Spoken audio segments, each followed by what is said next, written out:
चेन्नई के खिलाफ गुजरात की जीत से पॉइंट्स टेबल में बड़ा बवाल। गुजरात, बेंगलुरु, दिल्ली, लखनऊ के लिए बड़ी खुशखबरी। चेन्नई, मुंबई, हैदराबाद की बड़ी मुश्किलें। प्लेऑफ की रेस में इन 3 टीमों की जगह पक्की तो ये 4 टीमें हो चुकी है बाहर।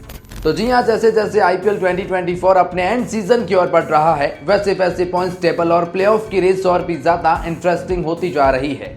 अब आईपीएल एंड सीजन की ओर आ गया है और 2 टीमों का काम ऑफिशियली तरीके से हुआ है जो एलिमिनेट हुई है, लेकिन 8 टीमें अभी भी उस रेस में बनी हुई है जहां से प्लेऑफ में कौन सी टीम जगह बनाएगी इसका एक भी टीम का ऑफिशियल ऐलान नहीं हुआ है। हाँ, वो अलग बात है कि कुछ टीमें जगह बना चुकी है, मात्र औपचारिकता बाकी है, कुछ बाहर हो चुकी है, उनकी भी मात्र औपचारिकता बाकी है, लेकिन इस एक बहुत बड़े मुकाबले ने फिर प्लेऑफ के सारे समीकरण बदल दिए हैं। एक ऐसा मुकाबला जिसमें चेन्नई सुपर किंग्स बनाम गुजरात टाइटंस सामने सामने थी। गुजरात को पहले बल्लेबाजी करने का मौका मिलता है, शानदार बल्लेबाजी का नमूना पेश करते हैं, 2 शतकवीर ओपनर पार्टनरशिप में आते हैं और 232 रन का विशालकाय लक्ष्य चेन्नई सुपर किंग्स के खिलाफ रखते हैं, जिसके जवाब में चेन्नई पावर प्ले में तो ध्वस्त हुई, लेकिन उसके बाद कुछ हद तक मोइन अली, डाली मिचेल ने पारी को जरूर संभाला, लेकिन फिनिशिंग अच्छी नहीं हो पाई और जिसकी वजह से मिल जाती है गुजरात टाइटंस को एक बहुत बड़ी जीत, जिससे चेन्नई की मुश्किलें बढ़ चुकी हैं। राजस्थान और कोलकाता को भी बड़ा झटका लगा है तो हैदराबाद की भी टेंशन बढ़ी है, लेकिन चेन्नई की हार से कैसे royal Challengers Bengaluru, Lucknow super giants और दिल्ली कैपिटल के लिए बहुत बड़ी खुशखबरी आई है। हम आपको बताएंगे अब यहां से कौन सी टीमें प्लेऑफ में जगह बना रही है, कौन सी बाहर होने के कगार पर है, किस टीम को जीतने होंगे कितने मुकाबले प्लेऑफ में जाने के लिए, सब कुछ बताते हैं आपको इस खास रिपोर्ट में। लेकिन जानना चाहते हैं आपकी राय, आपकी वो फेवरेट टीम जिसे आईपीएल में सबसे ज्यादा पसंद करते हैं और देखना चाहते हैं फाइनल में, उस टीम का नाम कमेंट सेक्शन में जरूर बताइएगा। वीडियो को लाइक करके अपना सपोर्ट दिखाएं। तो चलिए जानते हैं पॉइंट्स टेबल के हालात। पॉइंट्स टेबल में 10वें पायदान पर नाम पंजाब किंग्स का आता है। 12 में से 4 मुकाबले जीते, 8 हारे, 8 पॉइंट के साथ में सबसे आखिरी पोजीशन पर बने हुए हैं। ये टीम एलिमिनेट हो चुकी है, यानी इस टीम का प्लेऑफ से कोई लेना देना नहीं है। ऐसा इसलिए क्योंकि बचे हुए 2 मुकाबले हैं और अगर दोनों के दोनों जीत जाते हैं तो ज्यादा से ज्यादा ये 12 पॉइंट ही हासिल कर सकते हैं और वहां से आप प्लेऑफ में जगह नहीं बना सकते हैं। कम से कम 16 पॉइंट और उससे भी कम 14 तक तो आपकी मैथमेटिकल कैलकुलेशंस ऑन रहती है, लेकिन अगर आप 12 पॉइंट के साथ सोचते हैं तो आप एलिमिनेट हो चुके हैं। और ऐसे ही हालात 9th पोजीशन की टीम यानी मुंबई इंडियंस के हो चुके हैं। दरअसल 12 में से 4 मुकाबले ये भी जीते हैं, 8 मुकाबले हारे हैं, 8 पॉइंट के साथ में ये टीम पॉइंट्स टेबल के 9th पोजीशन पर है और एलिमिनेट ये हो चुके हैं। इनके साथ भी वही समीकरण है कि बचे 2 मुकाबले हैं और अगर दोनों के दोनों जीत जाते हैं तो भी ये ज्यादा से ज्यादा 12 पॉइंट्स तक ही पहुंच सकते हैं और वहां से प्लेऑफ में जगह बनाना नामुमकिन है। ऑफिशियल ऐलान कर दिया गया है, मुंबई इंडियंस भी प्लेऑफ की रेस से बाहर हो चुकी है। पॉइंट्स टेबल में 8th पोजीशन पर नाम अब गुजरात टाइटंस का आ चुका है। 12 में से 5 मुकाबले जीत चुके हैं, 7 हारे हैं और 10 पॉइंट के साथ में ये 8वें पायदान पर आ चुके हैं। गुजरात टाइटंस जैसे ही चेन्नई सुपर किंग्स के खिलाफ एक बहुत बड़ी जीत हासिल करते हैं, प्लेऑफ में इनके लिए वो मैथमेटिकल कैलकुलेशंस अभी भी ऑन है, लेकिन उन्होंने चेन्नई को बड़ा झटका दिया है जो कि हम आगे जाके आपको बताएंगे। लेकिन फिलहाल गुजरात के समीकरण देखते हैं। 2 मुकाबले अभी भी इनको खेलने हैं और अगर दोनों के दोनों जीत जाते हैं तो ज्यादा से ज्यादा ये 14 पॉइंट्स तक पहुंच सकते हैं और जैसा हमने आपको बताया 14 पॉइंट्स तक तो आपके मैथमेटिकल कैलकुलेशंस ऑन रहती है। किसी भी टीम को प्लेऑफ में जगह बनाने के लिए कम से कम 16 पॉइंट्स की जरूरत होती है, जहां आपको किसी टीम के ऊपर डिपेंड नहीं होना पड़ेगा। लेकिन अगर आप 14 पॉइंट्स तक भी पहुंचते हैं और वहां कुछ ऐसे सिनेरियो बनते हैं कि चौथी टीम 14 पॉइंट के साथ में प्लेऑफ में जगह बनाए तो फिर वहां आप अपनी दावेदारी पेश कर सकते हैं। तो गुजरात अगर बचे हुए दोनों मुकाबले जीत जाता है तो वो 14 पॉइंट तक पहुंच सकते हैं और वहां अगर कुछ ऐसे सिनेरियो बने कि चौथी टीम 14 पॉइंट के साथ में जाए तो गुजरात दावेदारी पेश करेगी, लेकिन अगर चौथी टीम 16 पॉइंट के साथ चली गई तो गुजरात वहां से बाहर हो जाएगी। तो बचे दोनों के दोनों जीतना भी पॉसिबिलिटीज में नहीं आता और उसके साथ 14 पॉइंट के साथ में क्या गारंटी कि आप जगह बनाएंगे। पॉइंट्स टेबल में 7वें पायदान पर नाम रॉयल चैलेंजर्स बेंगलुरु का आता है। 12 में से 5 जीते, 7 हारे, 10 पॉइंट के साथ में 7वें पायदान पर है। पिछले 4 मुकाबले लगातार जीते हैं और जिसकी वजह से पॉइंट्स टेबल में प्लेऑफ की रेस में मैथमेटिकल कैलकुलेशंस इनके लिए अभी भी ऑन है। ऐसा इसलिए क्योंकि बचे हुए दोनों मुकाबले अगर जीत जाते हैं तो ये 14 पॉइंट्स के साथ में प्लेऑफ में जगह बना सकते हैं, उस केस में जब चौथी टीम 14 पॉइंट के साथ जगह बनाती है।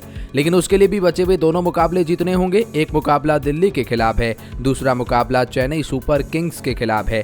तो अगर ये दोनों मुकाबले जीत जाते हैं तो 14 पॉइंट के साथ में अपनी दावेदारी को पेश कर सकते हैं। जी हाँ, अगर चौथी टीम 14 पॉइंट के साथ में जगह बनाती है तो बेंगलुरु उस रेस में आ सकती है, और अगर जो चौथी टीम 16 पॉइंट के साथ में क्वालिफाई कर गई तो बेंगलुरु उस रेस से बाहर भी हो जाएगी 14 पॉइंट के साथ में। तो पहले तो दोनों जीतना, और जीतने के बावजूद भी प्लेऑफ में जगह बनाना यानी इस बात की कोई गारंटी नहीं। तो बेंगलुरु रेड जोन में है, यहाँ से वो बाहर होने के कगार पर है। पॉइंट्स टेबल में 6th पोजीशन पर नाम लखनऊ सुपर जायंट्स का आता है। 12 में से 6 जीते 6 हारे, 12 पॉइंट के साथ में ये टीम फिलहाल 6th पोजीशन पर नजर आता है।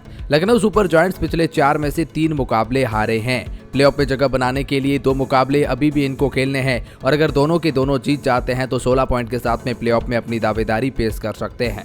लेकिन दोनों जीतना कितना प्रैक्टिकल? दिल्ली कैपिटल के खिलाफ एक मुकाबला और दूसरा मुंबई इंडियंस के खिलाफ। वैसे तो आसान नहीं है दोनों के दोनों जीतना, और अगर ऐसा कर गए तो 16 पॉइंट के साथ में प्लेऑफ में जगह बनाएंगे बिना किसी दूसरी टीम के ऊपर डिपेंड हुए। इनके यही समीकरण कहते हैं। पॉइंट्स टेबल में 5वें पायदान पर नाम दिल्ली कैपिटल का आता है। 12 में से 6 जीते 6 हारे, 12 पॉइंट के साथ में ये टीम 5वें पायदान पर है। 2 मुकाबले इनको भी खेलने, और अगर दोनों के दोनों जीत जाते हैं तो 16 पॉइंट के साथ में प्लेऑफ में जगह बना सकते हैं बिना किसी दूसरी टीम के ऊपर डिपेंड हुए। लेकिन दोनों खेलने किनके खिलाफ है? एक बेंगलुरु के खिलाफ है और दूसरा लखनऊ सुपर जायंट्स के खिलाफ है। अगर दोनों जीत जाते हैं तो प्लेऑफ में जगह बना लेंगे, अदरवाइज ये फिर बाहर हो जाएंगे, फिर आप दूसरी टीमों के ऊपर डिपेंड हो जाएंगे। पॉइंट्स टेबल में 4थे पायदान पर नाम चेन्नई सुपर किंग्स का आता है। 12 मुकाबले खेले हैं, 6 मुकाबले जीते 6 ही हारे, और 12 पॉइंट के साथ में और अच्छी नेट रन रेट होने की वजह से ये टीम फिलहाल 4थे पायदान पर बनी हुई है। लेकिन इस टीम को एक बहुत बड़ा और करारा झटका गुजरात टाइटंस से मिली हार के बाद लगा है। दरअसल इस टीम को प्लेऑफ में जगह बनाने के लिए अब केवल 2 ही मुकाबले खेलने हैं, और 16 पॉइंट हासिल करने के लिए ये दोनों के दोनों मुकाबले जीतने जरूरी है। यानी अब ये दोनों मुकाबले डू एंड डाई के मुकाबले बन चुके हैं। अगर ये दोनों जीत जाते हैं तो 16 पॉइंट के साथ में प्लेऑफ में जगह बना लेंगे। लेकिन क्या दोनों जीतने प्रैक्टिकली पॉसिबल है? दरअसल इनका एक मुकाबला राजस्थान रॉयल्स हैं, जो पॉइंट्स टेबल की टॉपर टीमों में से एक है। इन्हें भी अपनी प्लेऑफ में जगह पक्की करने के लिए और पहले दूसरे पायदान की लड़ाई के लिए जीतना जरूरी है, और चेन्नई सुपर किंग्स को भी। लेकिन रॉयल चैलेंजर्स बेंगलुरु से इनका दूसरा मुकाबला है, तो 2 बड़ी कांटे की टक्कर के मुकाबले है। चेन्नई के लिए रास्ता बहुत मुश्किल हो गया है, दोनों के दोनों जीतना बहुत ज्यादा मुश्किल है, और अगर जीत जाते हैं तो प्लेऑफ में जगह बनाएंगे।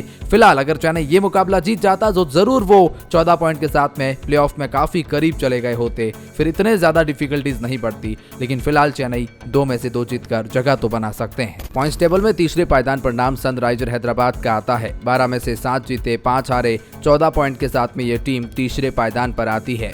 सनराइजर हैदराबाद प्लेऑफ में जगह बनाने की रेस में काफी आगे नजर आती है। ऐसा इसलिए क्योंकि बचे 2 मुकाबले हैं, उसमें से एक भी मुकाबला जीत गए तो 16 पॉइंट के साथ में ये टीम प्लेऑफ में जगह बना लेगी। अब हैदराबाद के लिए 2 में से 1 जीतना कोई बड़ी बात नहीं है।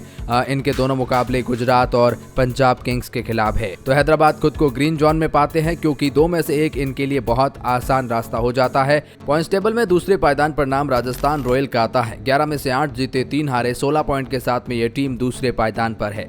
राजस्थान को 16 पॉइंट मिल चुके हैं, उस लिहाज से ये प्लेऑफ में जगह बना चुके हैं। मात्र ऑफिशियल ऐलान होना बाकी है। बाकी 16 पॉइंट्स के साथ में कोई भी टीम बाहर होती नहीं है।